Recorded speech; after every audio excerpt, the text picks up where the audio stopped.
आगे पीछे रहेंगे, क्लियर डिसीजन नहीं देंगे, क्योंकि आपको पता नहीं है अतरौलिया में पुलिस लगा दी जाएगी, सतहरिया में लगा दी जाएगी, रानी की सराय में लगा दी जाएगी, हमारी बस की बस हाईजैक कर ली जाएगी, हम लखनऊ पहुंच ही नहीं पाएंगे। कई बार ऐसा हुआ है, कई बार ऐसा हुआ। हाँ, एक प्रमुख और चीज है, बीच बीच में लोग बात करते हैं कि ऑनलाइन उपस्थिति जरूरी नहीं है, आपके पास बीओ हैं, बीएसए हैं, एडी बेसिक हैं, एआरपी हैं, संकुल शिक्षक हैं, तो साहब इस पे मुझे थोड़ी सी आपत्ति है। कम से कम आप अपने अधिकारियों को तो देखिए। मैं एक बार आपके चैनल पे बोल चुका हूं, आज फिर मेरी इच्छा है कि मैं वही बात कहूं। गाजीपुर में एक पीओ की कार्यशैली से प्रभावित होकर पूरा जिला हिल गया था, जिसके खिलाफ जिलाधिकारी गाजीपुर, बीएसए गाजीपुर, डायट प्राचार्य गाजीपुर, कमिश्नर गाजीपुर सबने आरोप तय किए, आरोप तय हुआ, निलंबन हुआ, और वो निलंबन आज तक बाहर नहीं आया। फिर अटैचमेंट हो गया, हमारे आजमगढ़ में ट्रांसफर हो, और हमारे आजमगढ़ की हालत यह है कि जो आपने बात किया है हाईकोर्ट के ऑर्डर के क्रम में कि चुनाव आचार संहिता के पहले आया, चुनाव आचार संहिता की भेंट चल गया, तो ये अधिकारी भी ऐसा काम करते हैं। हमारे यहाँ एक अधिकारी हैं, 19 फरवरी को उनके ऑफिस में विजिलेंस की रेड होती है, 1 लाख रुपए नगद पकड़े जाते हैं, और संविदा का बाबू आज भी गोरखपुर जेल में। उस समय वार्षिक परीक्षा माध्यमिक और 10वीं की स्टार्ट हो चुकी थी, उसका लाभ लेके ये बच गए। 14 मार्च को इनका ट्रांसफर हो गया परीक्षा समाप्त होते ही। 15 मार्च को फिर आचार संहिता लग गई, आचार संहिता का लाभ लेके बने रहे। 4 जून को आचार संहिता खत्म होती है, 5 जून को ये दूसरे को चार्ज देते हैं। और मजेदार बात सर, जिसके खिलाफ कार्रवाई होनी चाहिए, निलंबन होना चाहिए, जेल जाना चाहिए, वो 29 जुलाई को फिर एडी बेसिक के पद पे पदस्थापित हो गया। ये जीरो टॉलरेंस की सरकार है। और हमें दुख तब हुआ जब हमारे जिलाधिकारी महोदय, जिन्होंने उनके 5 आरोपों में 4 आरोपों को पुष्ट किया है, वही फिर उनको चार्ज दिला रहे। उन पे क्या गुजरी हो। तो इन चीजों पर ये बड़े बड़े अधिकारियों का ध्यान क्यों नहीं जाता। राय साहब, आज चर्चा इस पर कर लेते हैं कि अनुदेशों को शिक्षा मित्र में और शिक्षकों में नाराजगी बढ़ रही है। सरकार संयुक्त मोर्चा के सिस्टम को लेकर आगे नहीं बढ़ रही है। जब सरकार टकासेर भाजी टकासेर खाजा, अंधेर नगरी चौपट राजा, जब उनके मंत्री ये कहते हो कि अब तक के 42 वर्ष के राजनीतिक कार्यकाल में मैंने इतना भ्रष्टाचार नहीं देखा, आपके भ्रष्टाचार को कौन सुनेगा। चीखते रहिए, चिल्लाते रहिए। मोदी बाबू ने परसों कहा, मोदी बाबू योगी आदित्यनाथ सरकार में कैबिनेट मंत्री रहे हैं, उनका ही कैबिनेट मंत्री अगर कहे कि 42 वर्ष की राजनीतिक अपनी यात्रा में मैंने इतना भ्रष्टाचार नहीं देखा, तो अब आपको सबूत देने की अब जरूरत नहीं रह गई। गोरखपुर के कैंपियरगंज के विधायक अगर आज अपने जीवन की सुरक्षा के लिए कह रहे हैं, जो 7 बार रहे हैं, पूर्व मुख्यमंत्री वीरभद्र सिंह के बेटे हैं, वो कह रहे हैं कि मरने से पहले पूछ लीजिए मुझसे कौन मार रहा है। मेरे लिए 7 करोड़ रुपया चंदा हुआ है। गोरखपुर के मुख्यमंत्री, गोरखपुर के कैंपियरगंज से विधायक, और आप कह रहे हो भ्रष्टाचार, आप कह रहे हो सदाचार, आप कह रहे हो कदाचार। इन सब पर क्या जिक्र करोगे। खत्म हो चुका है। हम कहाँ कह रहे हैं साहब, वो कहते हैं party with difference, zero tolerance. Party difference है, ये सब उनके शब्द हैं। पार्टी डिफरेंस होती तो अजीत पवार पर मध्य प्रदेश में प्राइम मिनिस्टर ये कहते हो कि 77,000 करोड़ का घोटाले का आरोपी डिप्टी सीएम बना बैठा है, तो पार्टी विद डिफरेंस है कहाँ।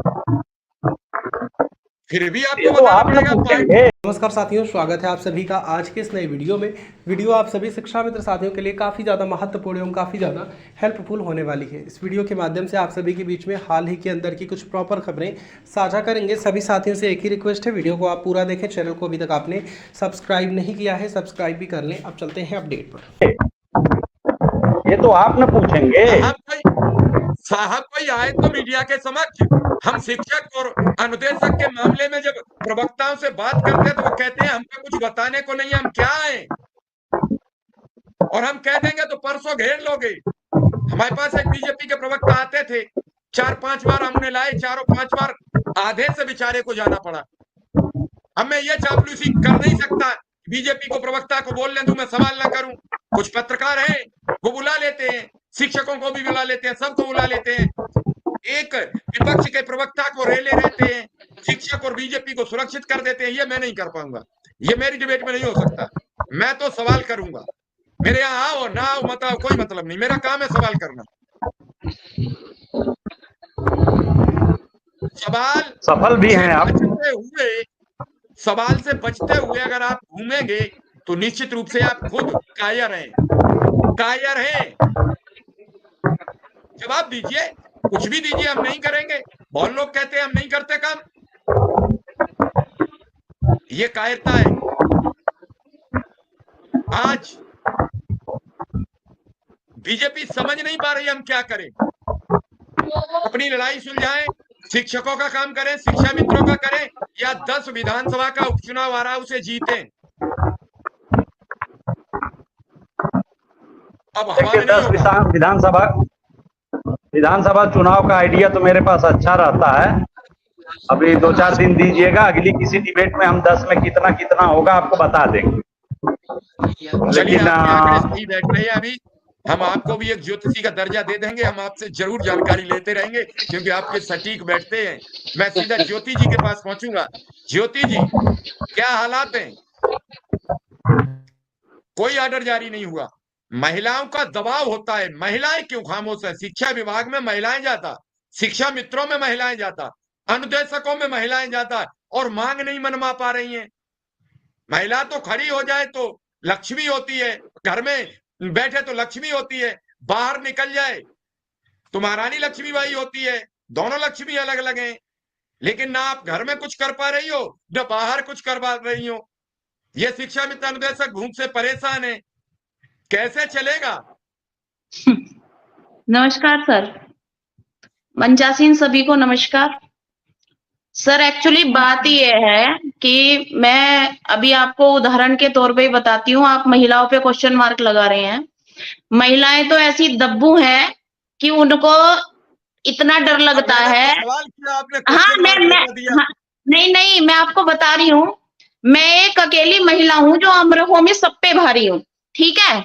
और अमरोहा में नहीं सर, जो मुझे जानते हैं उनको भी पता होगा, मैं किसी के बाप से नहीं डरती, गलत कहने से नहीं डरती, ठीक है? और उसके बावजूद में मुझे क्या बोला जाता है, ये तो बहुत बदतमीज है, क्योंकि सर मैं गलत किसी का सुनती नहीं हूँ, चाहे वो कोई भी हो। तो मुझे मिलता है तमगा बदतमीज का, मुझे मिलता है तमगा कि ये तो बहुत घमंडी है, इसके अंदर तो बहुत ईगो है। लेकिन सर क्या है वो ईगो? वो केवल ये है कि सत्य की लड़ाई, हमेशा से सत्य की लड़ाई खुद ही लड़ती आई हूँ।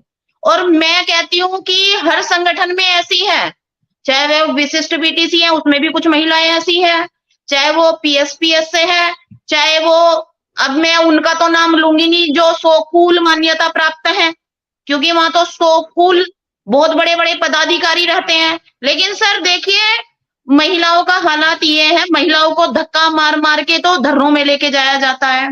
अगर जो कोई स्कूल में डिबेट होने लगती है ना, तो उसमें जो महिला शिक्षक होती हैं वो कहती है मैडम आप क्यों कर रही हो? वो पहले डरने लगती हैं, क्योंकि उनके ऊपर घर से प्रेशर हो रहा है, तुमको लाइमलाइट में नहीं आना है, तुमको आगे नहीं आना है, तुम्हें आगे बढ़ के कोई काम नहीं करना है, ठीक है? और जब तक महिलाएं इस, आपका कहना सही है, ये जो सत्य की लड़ाई है इसमें महिलाएं आगे नहीं आएंगी, तब तक रिजल्ट मिलना बहुत मुश्किल है। सोशल मीडिया पे पोस्टें तो बहुत चल रही हैं, सोशल मीडिया पे जो कमेंटबाजी हो रही है वो तो बहुत हो रही है, लेकिन जब बात सामना करने की आती है ना अधिकारी के, तो सब पीछे हट जाती हैं। और दूसरी बात सर, मुझे एक बात बताओ आप, जो ये कमेटी गठित हुई है तो क्या गारंटी है कि जितनी मांगे अभी संयुक्त मोर्चा ने रखी है, चलो वो तो निर्णय लेके आ गए थे, हमारे मान्यता प्राप्त संगठन, हमारे शिक्षक मसीहा, ठीक है, वो तो निर्णय लेके आ गए कि भाई ये करना है, हमें अब फलाना करना है, ढिमकाना करना है।